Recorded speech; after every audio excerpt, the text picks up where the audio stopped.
Hey, what's going on, guys? Welcome back to another barbecue film breakdown. Today's video, I'm going to be breaking down Eater's smoke point videos, but particularly today, we're going to be talking about Truth BBQ. I moved from Austin to Houston in 2019 to be part of the restaurant opening for the Houston location of Truth. When I first moved to Texas, I remember going to Brenham and trying their food, and I was like, this is some of the best barbecue I have ever had. When I heard that they were opening a new location, really would love to learn from them, and also to be able to work in a different restaurant, because at that time I was just working at Terry Black's. A lot of stuff has changed since I have been there, but I'm hoping to give you a little bit more context to this video and maybe just Truth in general, because it's one of those places that, man, you know, the opportunity that they gave me to move to Houston, to work with them, to work beside Leonard and a bunch of other people that I truly love over there, it was awesome. But with that being said, let's get into this barbecue film breakdown of Truth BBQ.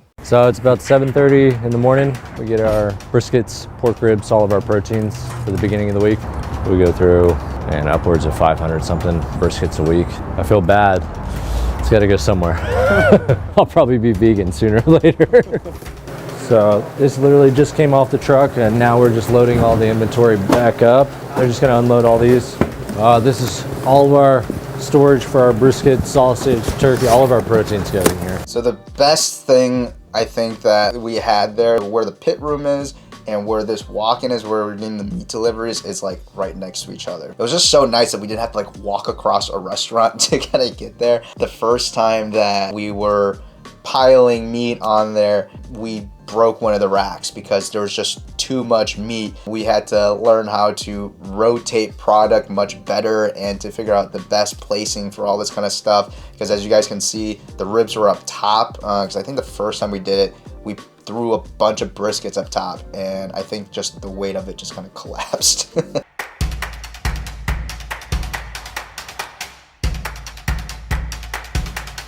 So this is a prime Packer brisket. We like to use Creekstone. All around great product. Whatever they're feeding those things, they make them nice and fatty, and it's a lot more beefy flavor. I want this to taste like a good steak with an accent of smoke on there. All this fat is gonna be trimmed down, but we're gonna leave a good amount on there. Not only make it moist, but it helps protect it through those long cooks. So that's kind of what we're looking for. Everything's nice and smooth. One of the biggest things that we had to figure out earlier on was trying to maintain the same product that Truth was making in Brenham. The volume of which we were cooking now was way larger. And the other thing is to source all of the product that they were using in a small batch in Brenham. Like, it was really hard for us to get consistent product early on. We went through so many different types of purveyors for ribs and especially for brisket. It took us 2-3 months to find someone that we really like and that was consistent. For a while, like, Leonard and I would look at the briskets that were coming in. I would leave a pile of briskets that I thought were not acceptable. We took a picture of all of them, sent it to these purveyors. It was a really cool experience to see that, but as someone who was trying to cook, it was very frustrating, and especially trying to teach guys how to trim as well. If you don't start with a good product, it's hard to end up with a good product. So there's a lot of learning curves. These are all the briskets that are gonna go for tomorrow. We use mustard, but it helps as a binder for the seasoning. This helps it like really set in and help develop that bark on there. For tomorrow, we got 50 getting prepped up and ready to go. And if you'll notice, he's not like rubbing the seasoning in, even though it's called a rub. You don't really want to rub it, you want to pat it in. So you'll see a lot of people like rubbing it, and then it gets kind of pasty and kind of like a gross texture. We try to keep everything like pretty uniform, so you're getting the same bite throughout the cook. When we first started, we seasoned them the morning of. It just kind of caught up to us. There were some times when we first started, we didn't have enough briskets trimmed for the day. And so we were there trimming, putting mustard and seasoning, and then throwing it on. And then because we had a couple briskets that were so much later than the other ones, it just slowed down the cook for everything. It took us a while to figure out what our pars were gonna be for every day. Sometimes we didn't sell out quite enough, and other times we just sold out so fast because we just didn't cook enough. And at the same time, we were also getting ready to send some food to Brenham, so those numbers again change on the weekends, and our prep schedule changed, all that kind of stuff. So it's just like, there's so many different things that go into making sure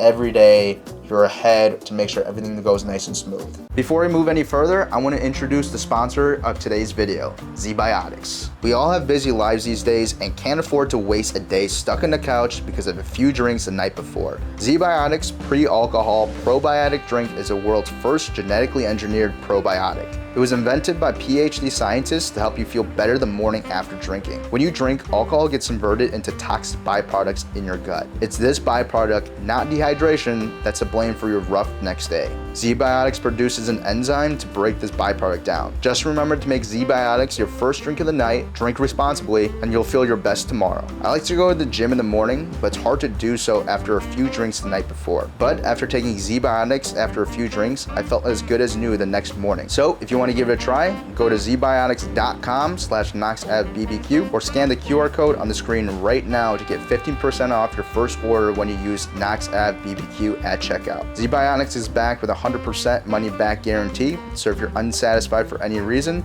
they'll refund your money, no questions asked. Thank you, ZBiotics, for sponsoring this video. We're kind of placing them to where the bigger ones will cook at the same rate as the little bit smaller ones. You got to know the basics and really get to understand like the fire and like how the heat is transferred. I always tell people it's better to learn like on a shitty pit than it is like to go and get something like this right out the bat. It's like going from a Toyota to a Ferrari. You can't just hop on the racetrack. I love what he said right there. Just because you have a better smoker doesn't mean that your food is going to be better, because if you don't know how to use it, it doesn't matter. I learned how to cook on like a $150 rickety smoker from Home Depot for 7 to 8 years. Eventually, when you are able to get something that actually does work, it's like boom, like it just hits you and you're able to really start to hone it in and get much better. This is our pit room. We have 5 1,000 gallon offsets made out of old propane tanks. These are all custom built, and I think there's like 16 hoods over all of these pits. If it was up to me, this whole room would have been screened in and no vent hoods. The learning curve on the pits in here was huge. This is like cooking in a lab. It's so controlled that you have to like taper it back a little. Yeah, so I was telling you guys that it took us months to not only find a purveyor, but it took us even longer finally cook barbecue that we were all satisfied with. Beef ribs and brisket, those are the two things that were just coming out just terrible earlier on. As he was talking about, like, it's this room. It was one of those places where I really understood helped me understand where you're cooking, your environment, how much air circulation, not only that you need in the smoker, but you need in the environment itself for the smoker to work properly. We had to like knock extra holes into the walls, add extra windows in the room, extend the stack another, I think, 3 feet or so. Stacks didn't clear the wall, so it would hit the wall, and that extra air would just continuously go over the smokestack, which forced us to have back pressure, so a bunch of smoke got thrown into the pit room, and it was not a safe place to work at that time, and we had to figure out like, how does this work? And there was like one day where I told Leonard, you and I are going to Brenham, we're gonna cook all the briskets for Tuesday's opening, because I need to figure out if there's anything that I'm doing that's not what you're doing or what you would normally do in Brenham. We trimmed up all the briskets. We left super early. We left for Brenham. If you guys want to see the behind the scenes of that cook that we did, I'll leave a link for you guys to check out. It was a really cool experience just to, I never got to cook in Brenham except for that one time, but to work with Leonard and do that is a really fond memory for me. But that's a restaurant, and we were slicing the briskets, and they turned out great. And I said, well, we have some good news and we have some bad news. The good news is you and I both think the same. The bad news is, for whatever reason, it doesn't work here. And that's when we kind of went through and we're talking about what can we do with this room and the smokers to kind of create what we need in order to create the product that we're looking for. So these guys have been on for 4 hours. We usually check to see if the bark is set. It's important to protect the front ends of them so they're just not taking that beating that entire time. This is Reed. He's been with us at this location since it opened. Definitely cooks some of the best ribs in the state, if not the best ribs in the state. Reed Carson was my best friend at Truth. He was the overnight guy for most of the time, and there are a lot of times where I put myself on the overnight shift with him just so that we can hang out. We would work, get there at like 2:30 in the morning. We would always go up to the front. We would check to make sure that all of our ribs look good, and then we would leave the restaurant probably around 11 o'clock, and then we would go get margaritas. What Leonard just said right there, I really do think is one of the best rib cooks that I've ever met, some of the best ribs I've ever had. And the one thing that I can take pride in is that, like, I was there in the beginning to help him build fires and to be really, really annoying about small details. The thing is now, the last time I went to go visit them, he's even more nitpicky about ribs than I am. All these little steps, there's always a reason behind it. Ultimately, our goal is to let the customer, everybody get the same bite of brisket. So consistency across the board, that's the only way that's gonna happen. If you see these leans over here, they're kind of popping up a little bit. You wanna get them to lay down flat. It's the same as a steak. Like, you know, a thin piece of meat when it seizes up, you don't wanna do that over the course of 12 hours. So that'll help it taper it back down and it'll take less heat. We didn't always do this, but we were always like trying to think about how we can make a better product. I think what's good about Truth is we're not really stuck in our ways. We know that what we do is good, but we're always open to like, hey, we can do like this a different way. That's the only way that you can stay at the top is to evolve. Like if you get stuck in your ways, somebody's gonna pass you up sooner or later.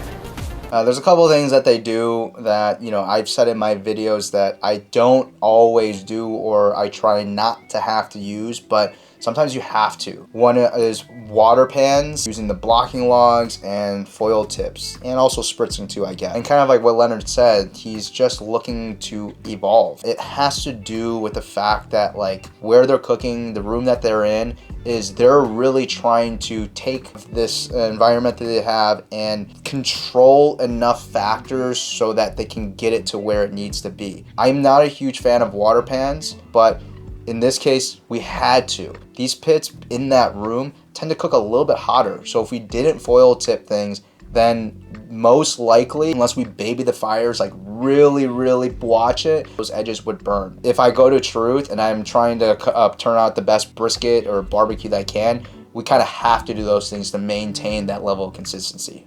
I always like try to keep an eye out on how the meat is changing like throughout the cook. It's always trying to get that little tweak to get that perfect brisket. This is about 5 hours in the cook is when we start rotating these guys out. We try to keep them as consistent as possible. It's a lot more work and some people will keep them in place. If there's heat's just coming right here, it's just gonna keep on coming right here and it's not gonna feel, like this side is not gonna feel the same as this side or this side, if that makes sense. So on the wall, off the wall, into the center, usually we'll have them in rows of 4. So the ones on the outside will crisscross and go in the center, and the ones on the center will crisscross and go to the outside. And then moving the ones in the back to the front. We keep on rotating them until they're wrapped, and then we'll do one last rotation at wrap to keep everything consistent. Like imagine if your elbows are sticking out, like, and there's a bunch of heat, like these wings are gonna get fried pretty quick. Taking that in mind, we kind of keep those, like try to keep that area moist. It's a little bit more tedious work, but I mean, if we're gonna spend, 12, 15, 16 hours on a brisket cook, you might as well put in a little bit extra work so all the end product is better overall. That was the thing that I really loved working with Leonard. And I'm not saying that other people who have other successful restaurants, they don't do all this, because they definitely do. But we were trying to create this idea of the perfect brisket or perfect rib, and it was just always fun to have these barbecue questions and to like I said, bounce these ideas off of him. And the other thing that I want to say about Leonard is that people think that he's like a mean guy. He's not. He was one of the most genuine, nicest, funniest guys I've met in barbecue, but you know what, he has to fold his arms and has to have a snarl for all those pictures so he looks really good for Truth BBQ. But genuinely, one of the nicest people I know. For people who are interested, he'll tell you everything that he knows. You might not understand all of it, but he's gonna give it to you, and that's the thing that I really loved working with him. We were always talking about barbecue and all the random stuff to keep it light, but it was just a education in barbecue every single time I went to work. This is our trimmings from our brisket. This is all from pork ribs. This is a grinder and mixer.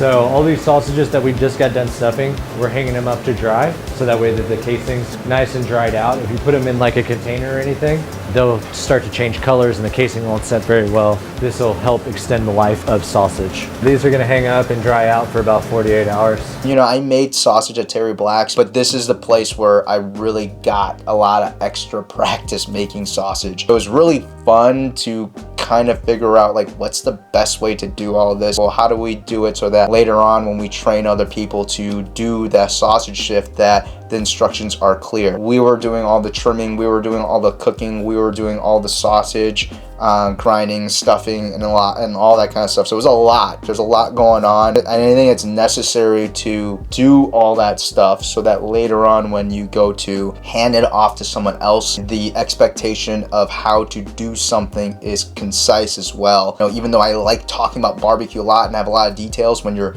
teaching someone how to do something, it has to be concise. It has to be specific so that whoever's doing that job can be like, okay, and it's just boom, boom, boom, and we can crank out a heck of a lot of sausage. So we'll pull the pig, we'll pull it out of the van, and then we'll get the saw and we're gonna have to split it. This is our whole hog. I guess I was intimidated by, like, you know, a whole animal. Like 120, 140 pound pig is pretty intimidating. It's a big animal. I was looking for something. I was looking for a new hobby, and my therapist was like, you need to just do something new, go bowling or something. And then 2 weeks later, I got a brick pit in my backyard and I'm cooking another animal. It's like, oh, back to where I started. When we're starting the pit up, we'll kind of line the coals all over the place to just get the temp up. That's the way they do it in the Carolinas, and I didn't really want to change it up too much because I wanted to be respectful of those guys, and I really appreciated the way that they were cooking out there. The first time I actually got to cook a whole hog was at Truth, but this is before they started selling this on the menu. We did a fundraiser at Truth one time, and we invited a bunch of other cooks from around the country to come. And one of the guys that came was Elliot Moss. Funny guy, but he's also a hell of a cook. And he was one of the first guys that taught me and showed me how to cook a whole hog. And it's just really cool that Truth started implementing doing whole hog. And I feel like a lot of people in Texas nowadays are doing that. Notably, you know, Leroy and Lewis does it every day. Fee just does it. Koi Barbecue, when they have those pop-ups, they do theirs. And I think it is like kind of what Leonard explained, like we're just always looking for something different. And the one thing that I appreciate from all those guys that I talked about, we're not changing anything. The technique is very simple and want to keep it respectful in that same vein. We have a certain level of just respect for those who've done it for us before, and we just want to kind of carry the torch. So this is about 11-12 hours into this cook. You really want to see this skin detaching from the muscle, like nice and soft. Fat that's rendering out in the belly will start to puddle up and it'll start to boil. The heat's different off of that plate versus the coals, and we want to kind of get it back down before we crisp the skin so we're not like shocking the skin. It'll turn colors pretty quick.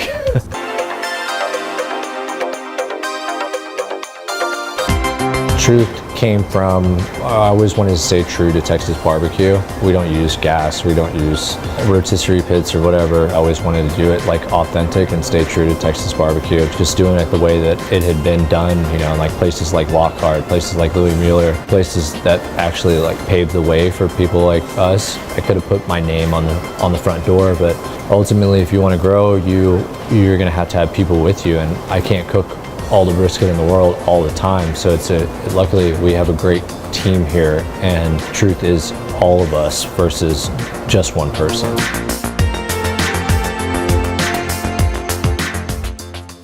We did have those conversations like together, what he just said, that didn't want Truth to have his name. It's the same sense that why my thing is not called Joe's Barbecue or Yim's Barbecue. It's, for me, like Knox Ave BBQ means where the barbecue was initially served, like in the backyard. Maybe doesn't have that meaning for anybody else, but for me, whenever I hear it, whenever someone acknowledges that or calls me Knox or whatever, it means that the thing that I had done over the years has built up to something and means something more. And I think Truth, in the very real sense of, like he was saying, respecting those who came before us and keep it in the same respectful lane of barbecue, but at the same time wanting to evolve it and to change it. But I'm not gonna lie, as much as I have all these fond memories of working there, it was a freaking grind. You know, for those of you guys who've watched The Bear, I couldn't watch that show when it first came out. I waited 2 years to watch it because of all the stuff that people were telling me. I was getting these kind of, not just from Truth, but it was like a culmination of like,